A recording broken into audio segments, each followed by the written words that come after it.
cause the spark. So Robin's going to show you how electricity can go on fire when it's overloaded. I'll hand you back to him. I'll just sit here in front of you.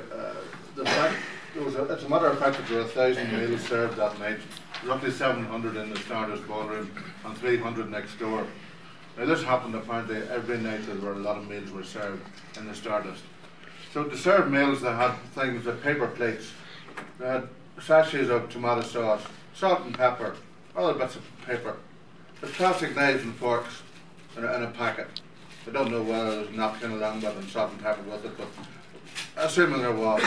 There were toilet rolls stacked to the roof, more paper plates, plastic drinking glasses by the bucket load, by the box load, more knives and forks, Brillo pads, things like that. Now if you bring any electricity next to a Brillo pad, I'll show you what happens. Quite simply with a battery. Like, overheat. So it's quite easy for me to light a piece of toilet paper without sparks. That's all. That's only a Brillo pad. A simple Brillo pad. And there's a packet, there's the box, Mr. Muscle, Brillo pads. Take them out anywhere. Right? So easy to ignite. So that's what happened on the night. The electrical overload on the night was greater than that. That's what caused the fire. That's only 9 volts. Imagine 240 volts. What 240 volts would do to that.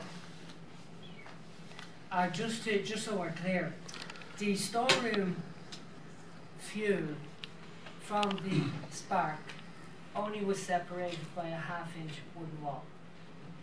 So there wasn't really, there was no fire barrier between the two. But we know that the source of current ran from the battery room here, through the roof space, right across to this switch room that's here. But we also know, if we go back to our timeline, this would explain why people in the bar are getting the smell of smoke. Agnes Bishop, what's her name? Linda Bishop. Linda Bishop felt the heat surge above her head at 1:30. The problem with the electrical evidence is the state had experts employed to look at it, right? But the problem for the state is the man that knew all about the electrical problems, all about what was wrong with the electrical evidence, PJ McGrath, he got in there on the Monday after that fire and he messed with the electrical evidence. And the only thing that the police had in their hand was they were in there 2 days, the day after the fire, and they took photographs of the switches. And there was a question raised at the tribunal, and Ronan King just accepted his explanation. He wanted to make the venue safe. Now this is the guy, PJ, that would have fixed with Buttery the electrical problems. So if this guy is not a qualified electrician, but if I understood that electrics in water, the fire brigade man told him, right? Electrics in water can take the charge and throw it back to the operator. Is that right? So this kill the fireman as well. Yes, but this expert that told Kane, he went in there because he was concerned about making the electric safe, right? And Kane had a panel of experts. He wasn't there on his own. He had men in their field that were experts. The state had electrical experts. I mean, they have a picture taken by the police and it shows the switch breaker in a different position than what PJ put it into. It caused confusion, and basically what this means is that, if he messed with the electrical evidence, what was on his mind for him to do? Another thing in relation to electrical evidence, we got a photograph quite recently there from David Tucker, who was a consultant to Dublin Corporation. We've always puzzled as to how the fire jumped, in effect, from the storeroom over to the seat in the west alcove.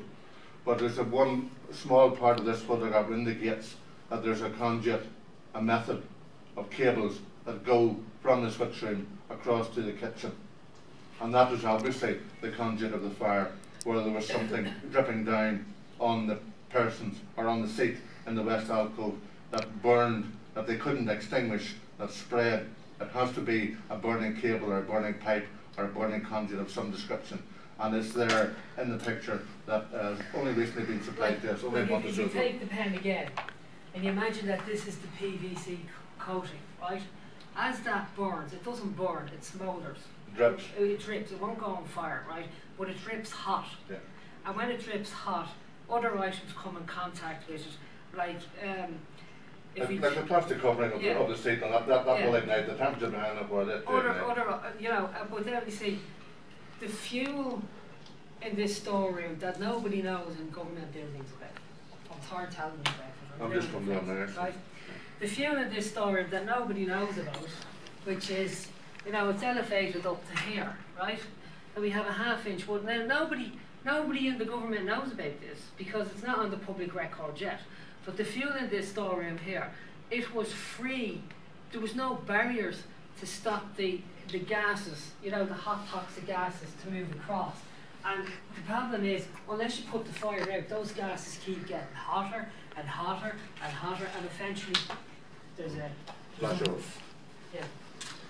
As I said, Madam Minister, as well, the committee and the researchers have sought diligently to find the volume of fuel sufficient to generate an outbreak of fire, sufficient in intensity to kill and maim so many innocent teens and 20s in the Stardust ballroom 33 years ago. The committee and the researchers have determined the likely cause of ignition of the vast volume of the concealed stored fuel that caused the loss of 48 lives and the maiming of so many others, and have just demonstrated a likely scenario. Madam Minister, many of the affirmed lies relate to a minuscule volume of fuel without any indication of its location. Madam Minister, many of the locations and the volumes of the combustible materials were photographed by officers investigating the disaster. However, these were deliberately withheld from consideration by Justice Keane 81 and by the committee and by us, the researchers. We haven't seen them. There's no photograph of the kitchen, no photograph of the storeroom, no photograph of the lamp room, no photograph of the remains of the burned materials. There's no photographs of the cold room beneath the storeroom and lamp room. Storeroom and lamp room was on a concrete floor. The roof of the ceiling of the cold room was a concrete floor. There was no fire went through the concrete floor. The fire was on top of the concrete floor. Yet in the Justice Keane's tribunal, the storeroom was at ground floor, and the ground floor was open to the roof space. Grossly incorrect. Madam Minister, you stated on the 12th of this month that nothing the Minister has seen would warrant a departure from Mr. Coffey's findings. Minister, what has Minister Shatter seen, and what have you seen?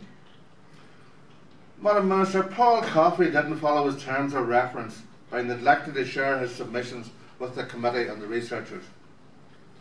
Madam Minister, Paul Coffey did not look for or find the vast volume of fuel necessary to support such a catastrophic fire and produce flames. And that photograph there, those are 40 to 50 feet above the floor. And that's the height and more of a 3 or 4 story house or a block of apartments. Madam Minister, Paul Coffey didn't look for or find the volume of fuel. Madam Minister, Paul Coffey did not comprehend the consequence of ignition of a vast volume of fuel, evidenced to him by a contemporaneous witness of fact at his hearing in September 2008. Madam Minister, you stated there has been an entirely unfounded suggestion that attempts were made to influence his drafting or conclusions. And the Minister Shatter has made it clear for the avoidance of doubt that no such influence was brought to bear. Madam Minister, Paul Coffey stated in July 2010 that the government changed his report. Madam Minister, that's how we find out that the eminent legal person Paul Coffey had produced 2 final reports. Madam Minister, we are also aware there was a minuted meeting to change his first final report on the 12th of December 2008. Madam Minister, you also stated on the 12th that unwarranted significance has been attributed to differences between a draft report and the final report. Madam Minister, no Freedom of Information request has provided any evidence whatsoever of any draft report.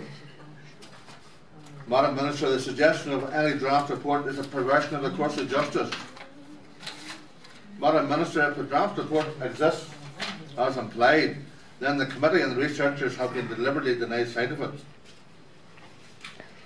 Madam Minister, you also stated that extracts have been cited out of context and without regard to Mr Coffey's actual recommendations, which were materially unchanged.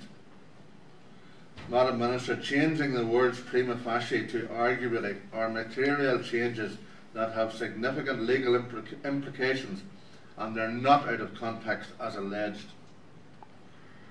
Madam Minister, you can see that there were two final reports and that the second had significant material alterations and a multitude of changes. Madam Minister, you stated that the nature of draft reports is that they change. Madam Minister, this is new evidence. Madam Minister, this is evidence that there is another report, a draft report by Paul Coffey, Senior Counsel, that is yet to be produced. Madam Minister, no freedom of information request has provided any evidence whatsoever of any draft report.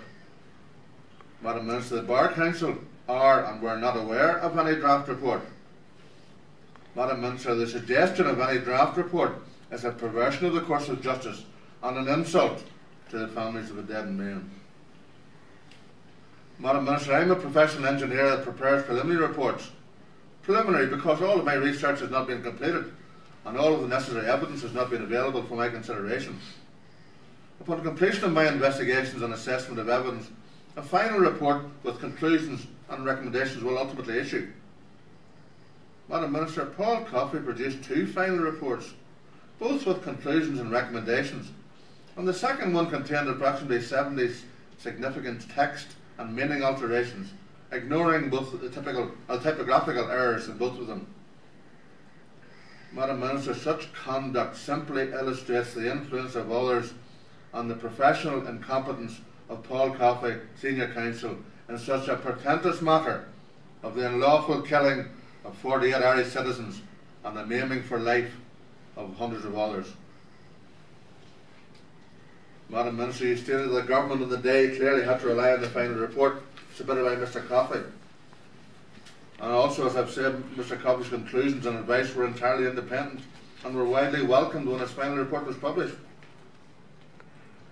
Madam Minister, Paul Coffey withheld the Keene Tribunal of 81 transcripts of evidence from the families and the researchers until after we gave our evidence in September 08. We had not the transcripts of evidence or the advantage of transcripts of evidence at the 3 days we gave our evidence in September 08. We subsequently discovered that his so-called independent examination reports had endorsed the sworn lies, the regurgitations and the other false testimony that had been presented to both Justice Keene and to himself, Paul Coffey. Madam Minister, Paul Coffey was supposed to be an eminent legal person. However, he failed and neglected to follow fair procedures in his dealings with the families, their researchers and the legal team. Madam Minister, you stated that the Minister Shatter, is aware that allegations have been made to the Gardaí concerning evidence presented to the Lisbon Tribunal. And the Deputy will appreciate that these allegations are matters for the Gardaí to examine in the normal way. It would not be appropriate for the Minister to comment on that process. We're not asking him to. But Madam Minister, you and the Government have been aware for a considerable time and on numerous occasions that there is clear, unadulterated evidence of false testimony having been endorsed by both Justice Keene and later by Paul Coffey. Madam Minister, I understand that several persons have made serious criminal allegations and statements to the Gardaí concerning a considerable number of people and requesting appropriate investigation. Madam Minister, Paul Coffey removed arson from the 1981 Tribunal of Inquiry record as a direct result of research undertaken on behalf of the relatives and families of the victims. Madam Minister, the 5 unidentified victims of the 1981 Stardust disaster were identified and reburied in their own family graves as a direct result of research undertaken on behalf of the relatives and families of the victims. Madam Minister, you stated clearly members of the Victims Committee do not accept the outcome of the independent process which was put in place to enable them to present their case for a new inquiry. The people in question made it clear they will continue to campaign for the inquiry. Madam Minister, you are correct. You better believe the people in question will campaign for the inquiry and continue to. Madam Minister, the Paul Coffey Senior Council purported independent process was a sham. Madam Minister, your reference to an independent process confirms that the examination by Paul Coffey Senior Council was not independent. Madam Minister, your alleged independent process was imbalanced and not impartial, and fair procedures were not followed. Madam Minister, you stated on the 12th there, a couple of days ago, that the Minister sympathises greatly with them.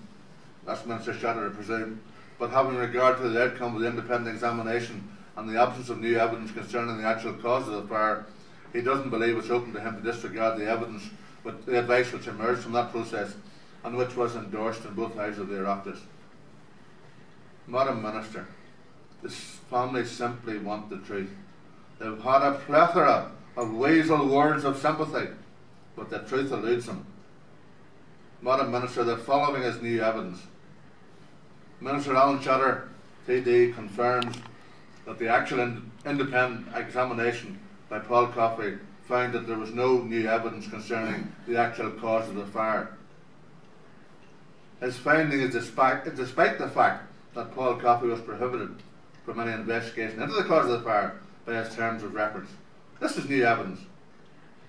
Madam Minister, this confirms that Paul Coffey, Senior Counsel, had other terms of reference that differed from those published. Madam Minister, the families aren't aware of the other terms of reference used by Paul Coffey. Madam Minister, the families of the victims would be obliged if Minister Shatter would properly assess any and all of the technical content of the submissions he and his cohorts have already received. Madam Minister, Minister Alan Shatter and TD knows already that there continues to be a cover-up of the truth.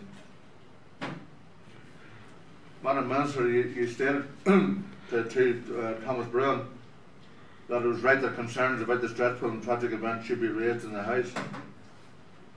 Madam Minister, you are acutely aware that Deputy Thomas Bruin has stated facts about the Stardust disaster on countless occasions, as have many other deputies, and yourself and Minister Alan Shatter have continued to ignore their representations. Madam Minister, such ignoring of the deputies in such a portentous matter of the killing and maiming of so many Irish citizens warrants further and better consideration, and that the reliance on any of the Paul Coffey reports is a pathetic insult to the deputies and to the families of the victims. Madam Minister, the families only deserve comfort and closure when the whole truth and nothing but the truth that surrounds the events in the early morning of the 14th of February 1981, 33 years ago today, is admitted into the public record by the Irish Government.